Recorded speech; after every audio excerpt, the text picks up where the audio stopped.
Hello friends, आप सबका स्वागत है। आज हम पढ़ने वाले हैं अधिगम को प्रभावित करने वाले कारक तथा अधिगम के सिद्धांत की शैक्षिक निहितार्थ यानी शिक्षा में क्या निहितार्थ है, क्या महत्व है, इसके बारे में हम पढ़ने वाले हैं।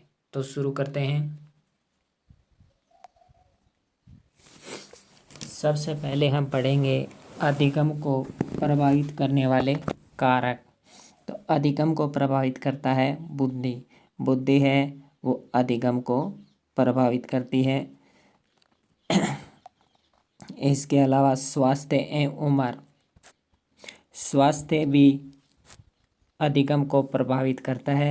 साथ ही साथ उम्र भी प्रभावित करती है, क्योंकि 5 साल के बच्चे से 10 साल का बच्चा ज़्यादा सीखने में तेज़ गति में होता है, तेज़ गति से सीख सकता है।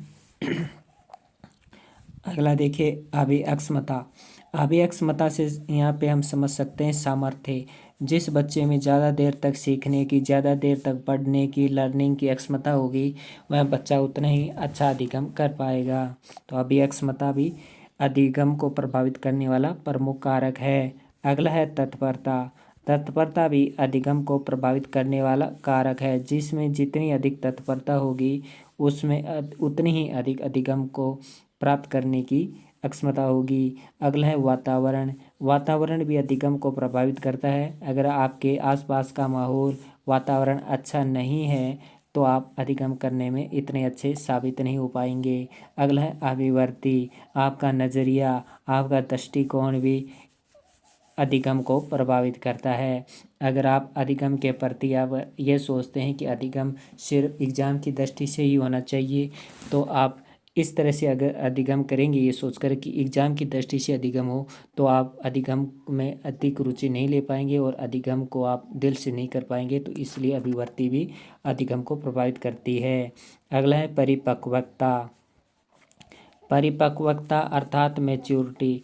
अगर आप में सामर्थ्य है, अगर आपके अंगों में वर्दी तो हो गई है, सही है, अंगों में तो सभी के वर्दी होती है, लेकिन आपके अंगों में अगर सामर्थ्य नहीं है, अगर आप बैठे बैठे थक जाते हैं, थोड़ी सी देर में थक जाते हैं, या आप खड़े खड़े मतलब एक ही तरीके से पढ़ रहे हैं, बैठे बैठे पढ़ रहे हैं और खड़े होकर घूम कर या अन्य तरीके से नहीं पढ़ पा रहे हैं, सामर्थ्य नहीं है, तो भी वो आपके अधिगम को प्रभावित करता है। तो परिपक्वता भी अधिगम को प्रभावित करती है।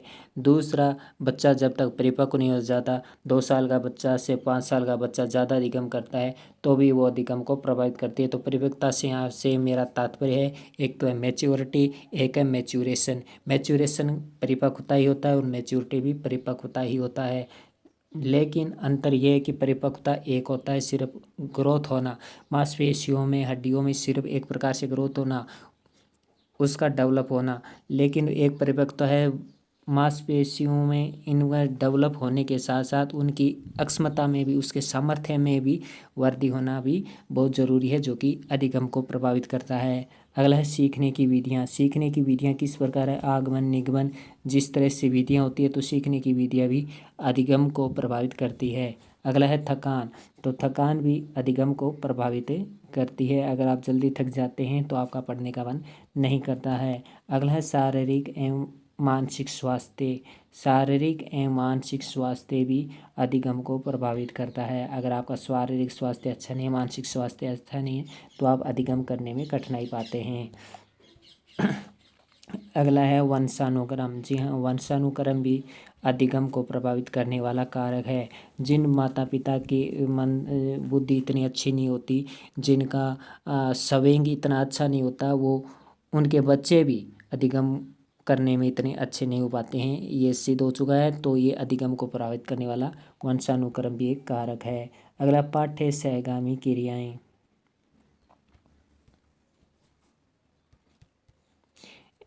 यानी पाठ्यक्रम के साथ साथ जो सहगामी क्रियाएं हैं, अगर उनमें बच्चा अच्छा नहीं है, अगर उन पाठ्य सहगामी क्रियाएं करने के लिए बच्चे को अवसर नहीं मिलते हैं, तो वो भी अधिगम को प्रभावित करते हैं। तो पाठ्य सहगामी क्रियाएं भी अधिगम को प्रभावित करने वाला एक कारक है। अगला है अध्यापक एवं अभिभावक की भूमिकाएं। अध्यापक एवं अभिभावक की भूमिकाएं। तो अध्यापक एवं अभिभावक की भूमिकाएं भी बहुत ज़रूरी होती हैं। ये भी जी हाँ, अभिभावक की भूमिका भी अधिगम को प्रभावित करती है। अगर अभिभावक बच्चे को टाइम नहीं दे पाता है, मान लीजिए टाइम देना इतना ज़रूरी नहीं होता, लेकिन बच्चे को भी उसके माता पिता के मतलब ज़रूरत होती है, नीड होती है। अगर बच्चा अपने माता पिता की नीड नहीं पाने में समर्थ नहीं होता है, तो वो भी अधिगम को प्रभावित कहीं ना कहीं करता है। अगला है अभिप्रेरणा। अभिप्रेरणा जो कि अधिगम को प्रभावित करने वाला सबसे प्रमुख कारण माना गया है, एग्जाम में भी आ चुका है। तो अभिप्रेरणा अधिगम को प्रभावित करने वाला कारक। अगला देखिए, सीखने की इच्छा। अगर आप में सीखने की इच्छा नहीं है तो आप अधिगम नहीं कर पाएंगे। ज़बरदस्ती आप अधिगम नहीं कर सकते। आप अगर आपका मन नहीं है पढ़ने का, अगर आप ज़बरदस्ती 10 घंटे भी पढ़ लेते हैं तो आपने कुछ नहीं सीखा है। लेकिन आप मन से, दिल से अगर आप 2 घंटे भी पढ़ लेते हैं दिल लगाकर, बिना किसी डिस्टर्बनेस के, तो आप अधिगम बहुत अच्छा कर पाएंगे। यही कारण होता है कि 5 घंटे पढ़ने वाले भी 10 घंटे पढ़ने वालों से भी आगे होते हैं। अगला है विषय सामग्री का स्वरूप। विषय सामग्री का स्वरूप भी अधिगम को विषय सामग्री का स्वरूप भी अधिगम को प्रभावित करता है। कैसे? अगर मान लीजिए कोई किताब है, उसमें छोटे छोटे अक्षरों में लगातार ऐसे लाइन पे लाइन, लाइन पे लाइन लिखा हुआ है, लगातार ऐसे लिखा हुआ है, तो एक प्रकार की वो बोरिंग पुस्तक हो जाती है। उसमें किस तरह से होना चाहिए, जैसे कि लिखा हुआ है और उसमें मेन मेन पॉइंट को हाईलाइट करना चाहिए, साथ में उससे संबंधित पिक्चर भी होनी चाहिए। तो इस प्रकार की विषय सामग्री होनी चाहिए। अगला है परिणाम तथा प्रगति का ज्ञान। परिणाम व प्रगति का ज्ञान। परिणाम एवं प्रगति में अंतर होता है, याद रखिए। तो परिणाम एवं प्रगति का ज्ञान अर्थात आपने 85% अंक प्राप्त कर लिए हैं तो आपको पता चल जाता है कि मैंने अधिगम किया था वो बहुत ज़्यादा प्रभावित रहा। और प्रगति का ज्ञान, अगर आपने अंक प्राप्त कर लिए हैं और आगे जाकर भविष्य में आप कुछ भी पाने में समर्थ होते हैं तो आपको ये लगता है कि मैंने जो अधिगम किया था उसी के बलबूते पर मैंने ये उपलब्धि हासिल की है। तो इस प्रकार से हमने अधिगम को प्रभावित करने वाले सभी प्रमुख कारक पढ़ लिए हैं। आइए हम कुछ सिद्धांत के और देख लेते हैं। अब देखते हैं हम टालमेन का चिन्हपूर्ण सिद्धांत।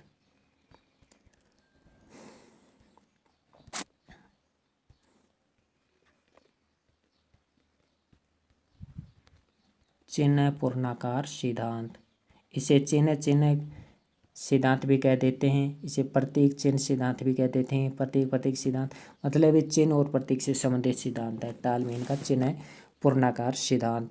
अब इसमें देखिए क्या है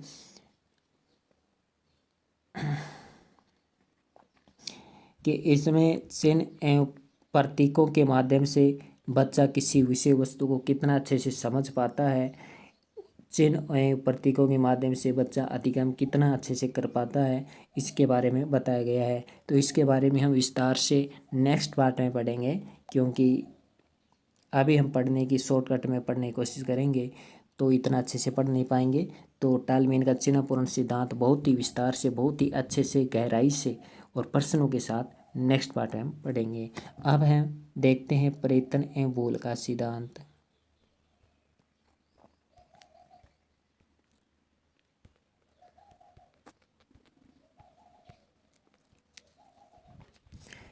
प्रयत्न एवं बोल का सिद्धांत थॉर्नडाइक का ये सिद्धांत हम बहुत अच्छे से पढ़ने वाले हैं। तो लक्ष्य प्राप्ति प्रतिक्रियाओं एवं सहायक प्रतिक्रियाओं में क्रमिक संयोजन स्थापित करना।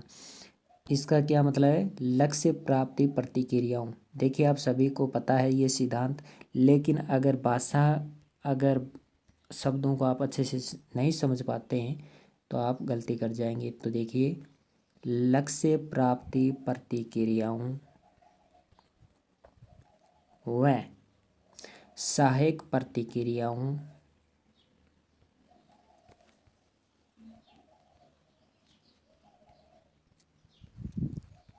क्रमिक संयोजन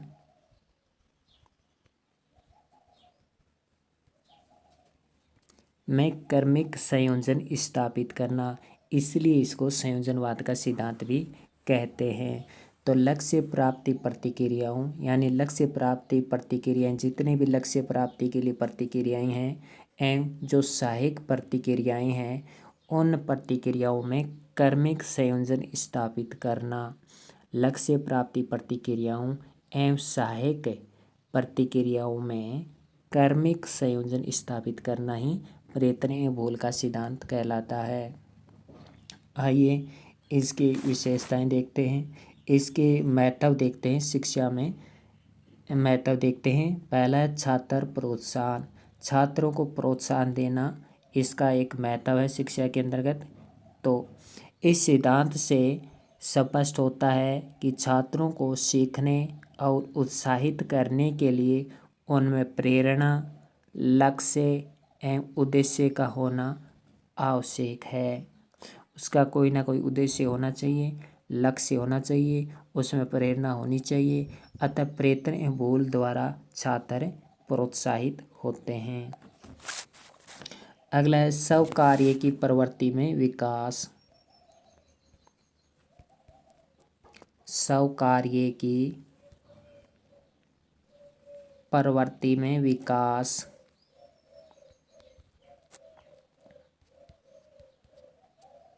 छात्र अपने कार्यों को स्वयं करना सीखें, समस्या का समाधान स्वयं करें ताकि वे अपने में विश्वास पैदा कर सके। प्रयत्न एवं भूल के द्वारा बच्चों में नैसर्गिक प्रतिभा का विकास होता है। इस प्रयत्न एवं भूल सिद्धांत में सिर्फ अध्यापक एक मार्गदर्शन के रूप में होता है। लर्निंग बाय डूइंग सिद्धांत इस पर लागू होता है। छात्र अपने कार्यों को स्वयं करना सीखें, समस्या का समाधान करना स्वयं करना सीखें ताकि वे अपने में खुद में विश्वास पैदा कर सके। एवं भूल के द्वारा बच्चों में नैसर्गिक प्रतिभा का विकास होता है। अगला है अभ्यास पर बल। अभ्यास पर बल यानी बार बार बच्चों को अभ्यास करवाना चाहिए, है ना।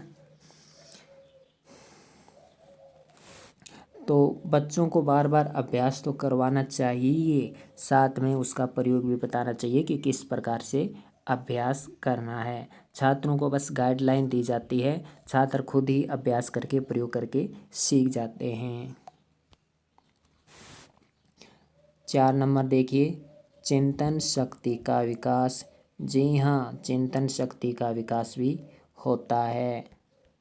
यानी बार बार बच्चे त्रुटियां करेंगे तो वो समझेंगे, सोचेंगे, चिंतन करेंगे आखिर त्रुटियां क्यों हो रही हैं, मुझे और किस तरह से दूसरे तरीके से मुझे कार्य करना चाहिए। तो बच्चे में जब त्रुटियां होंगी, बार बार प्रयत्न करेगा तो भूल एवं सिद्धांत के द्वारा, इस सिद्धांत के द्वारा क्या होगा कि बच्चे बार बार त्रुटियां करेंगे, भूल करेंगे तो वो सोचेंगे आखिर मुझसे भूल बार बार क्यों हो रही है, तो वो चिंतन करेंगे उस पर और वो दूसरे तरीके से, अन्य तरीके से वो कार्य करना शुरू करेंगे। तो चिंतन शक्ति का विकास है उनमें होगा।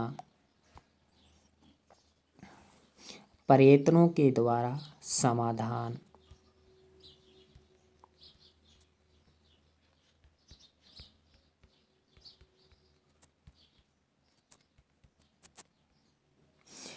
क्योंकि अध्यापक प्रत्येक स्थान पर उपस्थित नहीं रहता है, इसलिए बच्चे को स्वयं ही प्रयत्नों के द्वारा खुद के ही समस्याओं का समाधान करना पड़ेगा।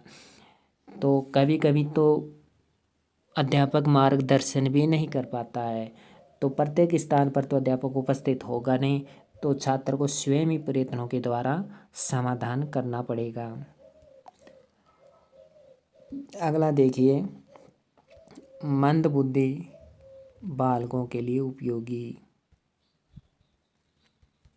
क्योंकि बच्चे बार बार प्रयत्न एवं भूल द्वारा जब कोई कार्य करना सीखते हैं तब वे अनेक प्रकार की गलतियां करते हैं और गलतियां करते करते बच्चे सीख जाते हैं। तो इस प्रकार से मंदबुद्धि बच्चा है, जब वो बार बार गलतियां करेगा तो वो भी सीख जाएगा। तो इस प्रकार से मंदबुद्धि बच्चे के लिए भी ये सिद्धांत है उपयोगी है।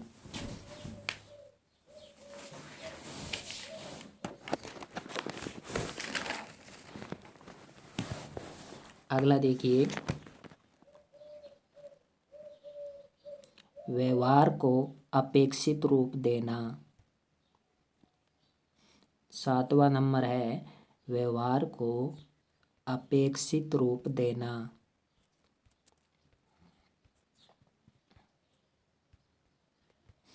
अपेक्षित रूप देने से क्या तात्पर्य है कि जटिल कार्यों को सिखाने में भी इसका प्रयोग किया जाता है। इसके द्वारा शिक्षार्थियों के व्यवहार में वांछित परिवर्तन लाया जाता है। उसके व्यवहार को एक अपेक्षित रूप प्रदान किया जाता है।